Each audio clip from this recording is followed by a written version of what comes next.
Tripoli Hebrew program, dinis sa DQM Radio Kay, 819 kHz sa oras sa media, ang tudalawang sa panglunes sa putsat lang sa ito.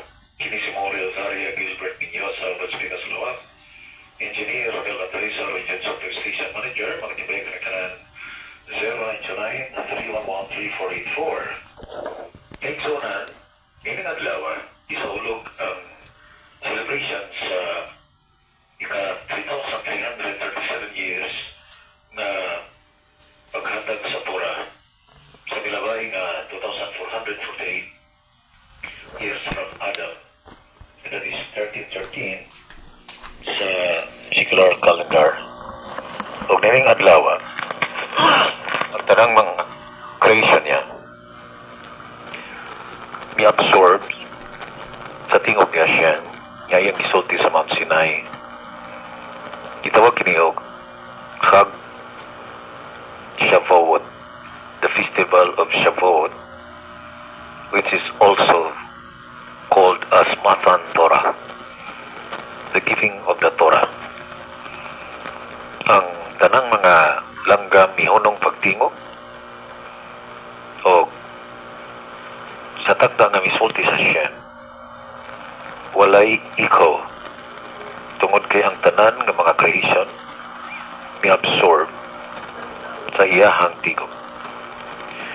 Once and for all, nakigistorya ang Creator sa iyahang creation. Taod-taod mga kigsunan, akong basahon ang Hebrew nga pagkasulti. O kini siya nga Hebrew pattern sa Jewish o dili pareha ng murag nag-akusar nga ang Hebrew daw puro sa nakaigsunan ko una sa tanan adunay 5 organ of speech ang tao aron siya makalitok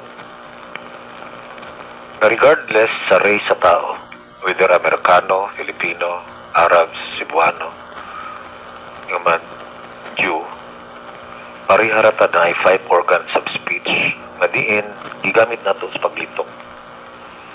Unsa kini? 1, ang atong lips. Ang atong lips, mulito kita o ma, pa, no?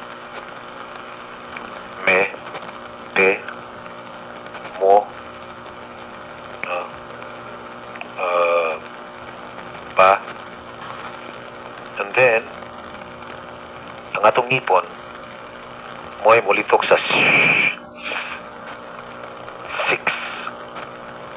shin, and then ang atong dila may mulitok sa la, ra, ka, and wala, le, then uban pa. Then ang atong lingag-ngag may mulitok sa and then ang atong tutudlan may mulitok sa a, e, o. So ang 5 organs of speech gidesign ni Hashem para nga kita makalitok og lingwahe regardless kung unsa nga rasa. So usa ka bakkat ng mga tudlo-tudlo anang mga Gentiles nga ang Hebrew daw puros kay wala na vowel. Unsay wala vowel? Ang tanang Hebrew letters, kita mo siya consonantal forms. And there are 5 of them who have 2 functions. Wow. O kana siya, mo ay nag-function sa, or 3, functioning as consonant and vowel at the same time, just like the hey, the vav, and the aleph, and heaven, the ayin. Okay? Nag-function sila nga, sila mao ang double function, whether sila mag-function as consonant or as vowel. Okay? So, kanang magtudlo-tudlo nga puros A niya walay vowel, baka ko na nga mga propita, mga fake, mga dili tinuod. Kaya isgot ta og language. Ang language makaigsunan, dili di mo na makuha sa pag-study, kundi ang language makatunan ni mo na pinaagi sa imuhang ginikanan, imong apuhan nga mao ang nag-impart anak nimo. Kumbaga, kung ang bata nilitok ng papa, mama, tungod kay ang papa ug mama mo'y unang nilitok ug nisuon ang bata. Yun na ang language. Ingana siyang mechanic sa language. Ito kasi nisora or transmission through mouth. Okay. Ang akong pagkabasahon karon mao ang Hebrew nga Exodus 20 na Ashirit Hadivarim or Ashirit Hadivarot nga dili siya jud 10 commandments. Kumbaga, ang mga Christians man lang maiga tawagan ng 10 commandments. Kay ang commandments sa Exodus 20 more or less 14 or 15. For example, the commandment of Zakor Ikyum HaShabbat, that is, remember the Sabbath day. And then, do not work. Dili ka magtrabaho. So, we can find now nga, there is a command to remember and there is a command to stay away from work. For the Jews, alam sa Jews. Napasabot na, dili na dayo sa ang commands. For example, Lo yiyilaka Elohim akirim. Dili ba magbaton o laing Ginoo. And then, you shall not make, dili ka maghimo. And you shall not bow down. And you shall not serve. So it's another commands. So, sa Hebrew, ang Ashirit Hadivarim or Ashirit Hadivarot as mentioned in Deuteronomy 10 verse 4, that is the 10 words of the covenant. Okay? In Exodus 20 verse 1, Vaydaber Elohim et kol hadivarim ha'eli limor. So spoke all these words, saying, that means verse 2 is a part of the saying. Verse 2 is the part of the lemor. Why is it important? Tungod kay adunay nagtudlo og 10 commandments. For example, is the unya ang ilang sinugdanan sa commandments nasa verse 3. Nasa verse 3. Thou shalt have no other gods before me.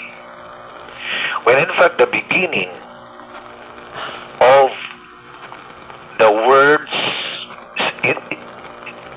which is inscribed in the tablet of stone is in verse 2, because it says, Vaydaber Elohim it kol hadivarim ha'eli lemor, saying.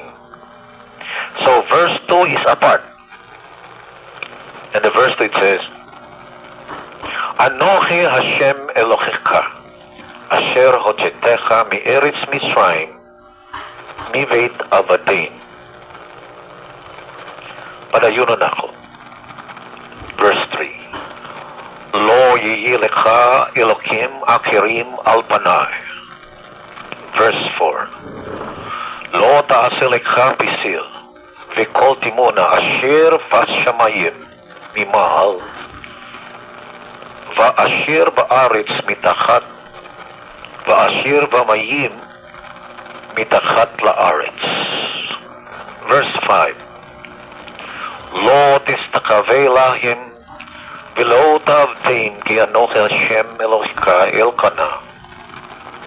Poked avon avot al benaim al shelishim vi al ravihim lishonai. Verse 6. Vi ose chesed le'alafim le'ohavai ol shomrei mitzvotai. Verse 7. Lo tisha et Shem Hashem Elohika lashav ki lo yinaki Hashem et asher isha et shemo lashav. Verse 8.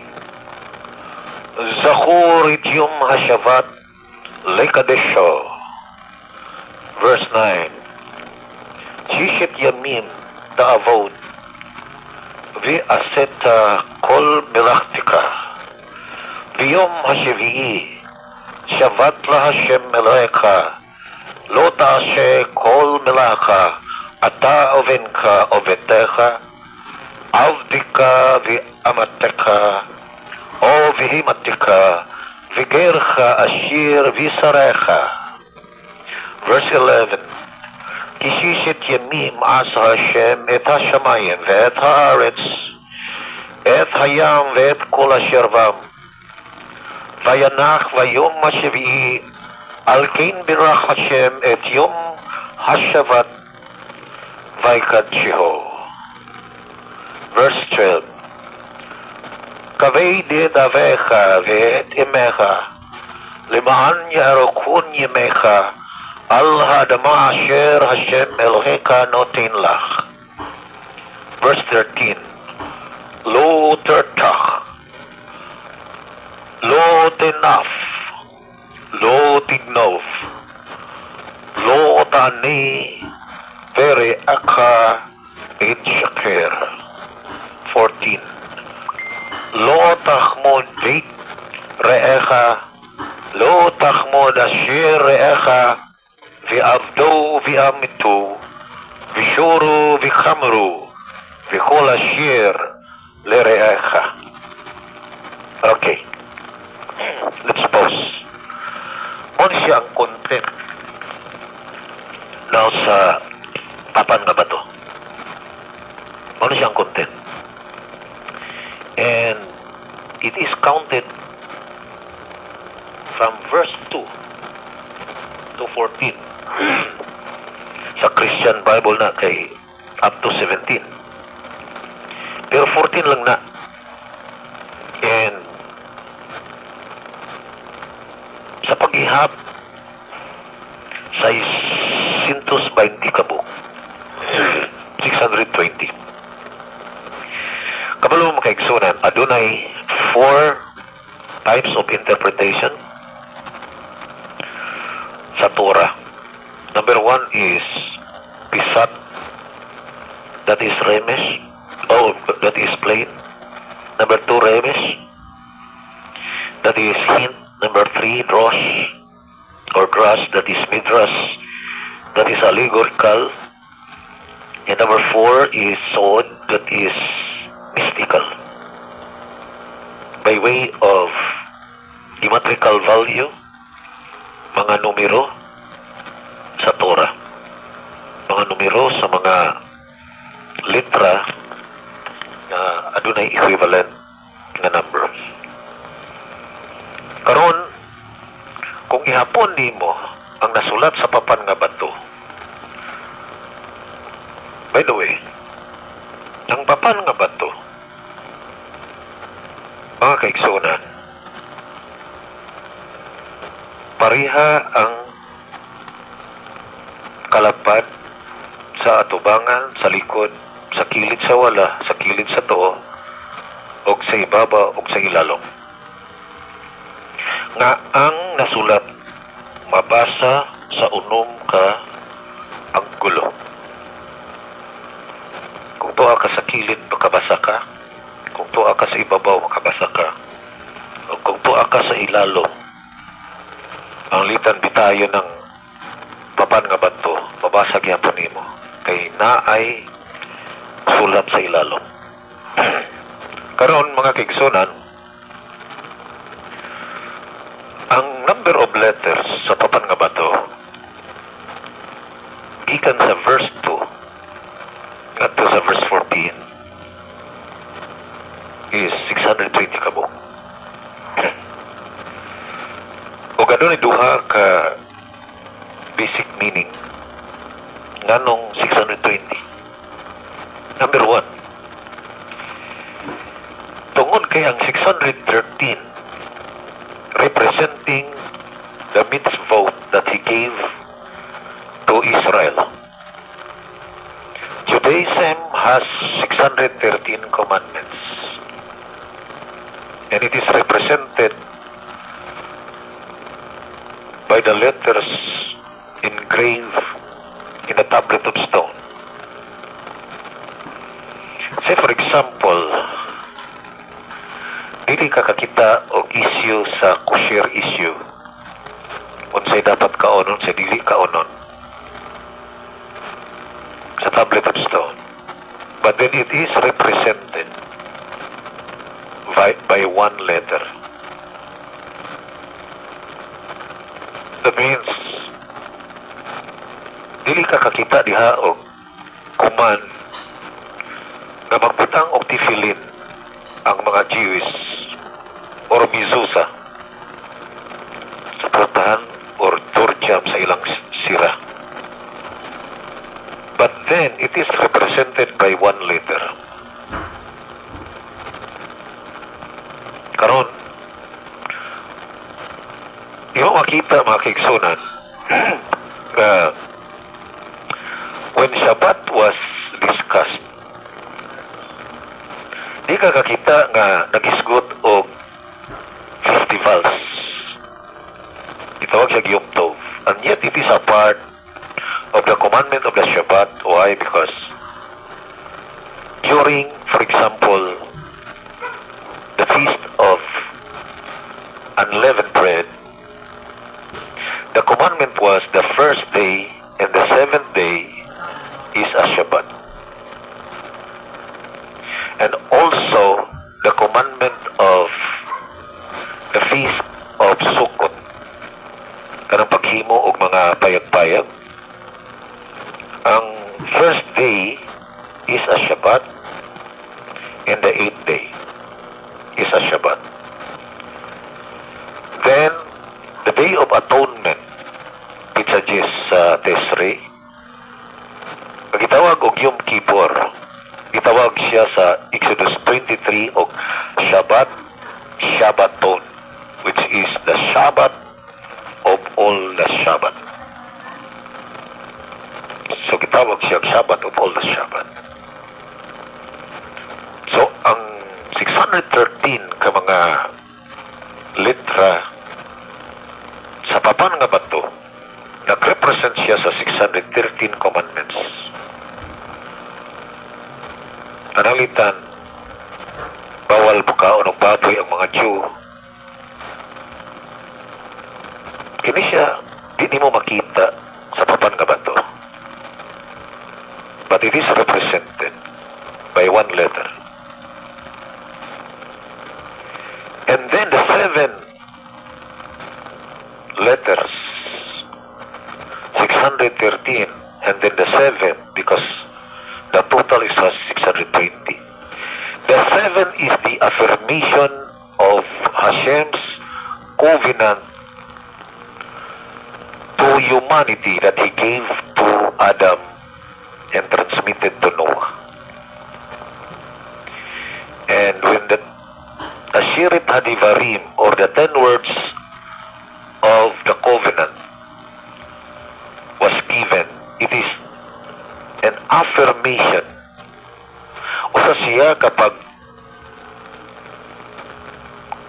kumpirma, pamatuon sa iyang gisugo para kay Adam o para kay Noah. So for example, in the book of Genesis chapter 1, mingon si Hashem, Noah, ang akong covenant kanimo kini gisilyuhan pinaagi sa rainbow. And then in verse 12, chapter 9:12, my covenant with you is eternal. That means kung unsay gisugod niya kay Noah, eternal siya. For example, unsay pagkaon nga gibawal niya kay Noah. Ang pagkaon nga gibawal nga mao'y para sa descendants ni Noah. Mao ang pagbawal sa pagkaon sa karni nga kinuha gikan sa buhing hayop. Mauna siya ang gitawag kosher for the nations. Nga dili pwede nga kaltasan o karni ang hayop nga buhi, or dili pwede nga lapa-lapaon ang hayop nga buhi pa. Kinahanglan mamatay dyan siya bago siya lapa-lapaon. Kaya gitawag siya Sha'ar Ma'alikhaim. That is animal cruelty. Karon mga kaigsunan, ang pito i-affirm ang iyang command kang Noah o kang Adam nga mautoy para sa mga nasod, mautoy para sa mga Pilipino, Amerikano, Arabo, Koreano. Wala ta suguang mag-Kristiyanos, wala ta suguang mag-Buddhist, wala ta suguang mag-Islam. Isugo ta nga mutuman ta sa Torah for the nations. Sa latod nga pagkasulti, ang 620 letters sa papan nga bato, mao kini ang proof nga duha lang ka relationship ang gi-establish ni Hashem sa tao. O kana mo ang relationship nga gihatag niya kay Adam o ngadto kay Noah, o ang relationship nga gihatag niya sa Israel, sa mga Jewish people. Wala na ilain pa. Tawagon ni mo na covenant. The only covenant that Hashem has ever established is the covenant that He gave to Adam, transmitted to Noah. It is the covenant for the nations of the world. And the covenant that He gave to the Jewish people with 613 mitzvot. Uban ang 613 ka mga commands. Mauna nga mga covenant. Duwalang yun ka buok. Kumbaga, walay Kristiyanos, walay Muslim, walay Islam. Duwalang. Duwalang ka buok. Duwalang ka buok.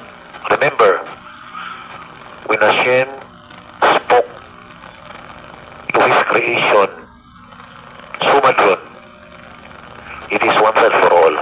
Kumbaga, dili pwede nga mulat-hulat na po gaglain adlaw kay basig na napoy mausap. Dili siya inana. Malakay 3:6, I am Hashem, I will not change. Ani Hashem lo sheneti. Si Hashem dili mag-usap. Dili mag-usap. Dili siya sama sa taong na mag-usap-usap. And in the book of kung imo ang landahon ang kaigsunan sa Leviticus 3:17, this is my commandment forever. So the Torah is forever. The commandment is forever. Dili pwede usapon. O ito na iubad mo nga. Wala naman ang panron ka ng ritual. Kaya naaron moral na lang. Kaigsunan. Tukoron pagbalik ang temple. Ezekiel 37 verse 26 to 28. O kini nga temple dili na gayon.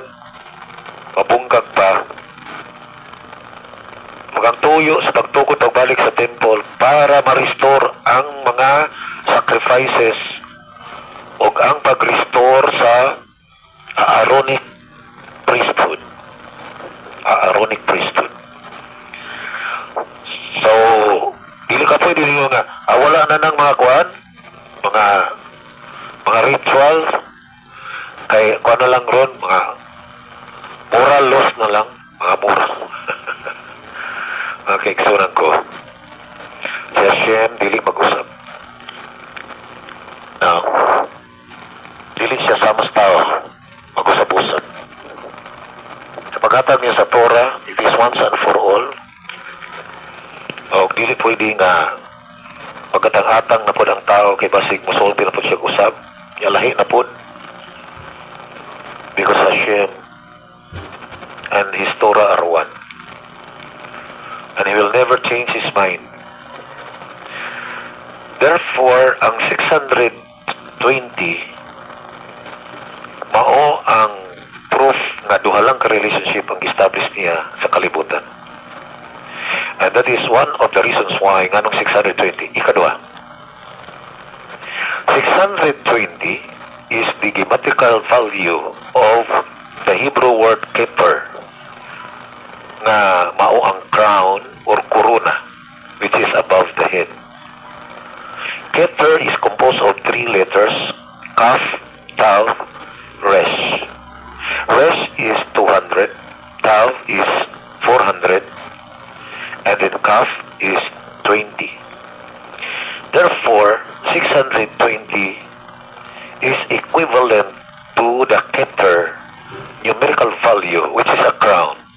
That means, ang commandments na 620 kabuok, matiin ang 613 iya sa mga Jews ug ang 7 iya sa mga nasod. Mao kini ang crown ni Hashem kung tumanon sa mga tao. If ever ang mga tao mo perform diini nga mga commands, they are establishing the crown of the Creator. Ang korona sa Creator, ilahang gitukod, ilahang gipahaluna. Muna mga kaigsunan, as you perform His commands, ug dapat makabaluta unsa ang iyang command para nimo. And once you perform it, imong ipundar ang iyang korona. Panahon na, balik na tayo sa Torah, mga kaigsunan, kay maulamang kini ang eternal word sa Creator. Wala kita oras alang kaniyang tutorials ng online classes sa Merkulis sa gabi alas 7 o sa Sabado sa gabi. And then, karong umaabot na Pizza 12, doon natin conference, freelance and free snacks. Yung ang title sa conference is Refining Character Traits. Padala lang mo sa inyong pangalan para sa reservation kay freelance yan, free snacks. 0929-311-3484. Sa ngalan sa itong partner, Speakers Lock, Engineer Ronel Mandresa, Regions and Station Manager, kini si Muri Azaria Gilbert ninyo sa magayong kaninyong tanan. Kang sa bawat sa miyak, Shalom Aleichem.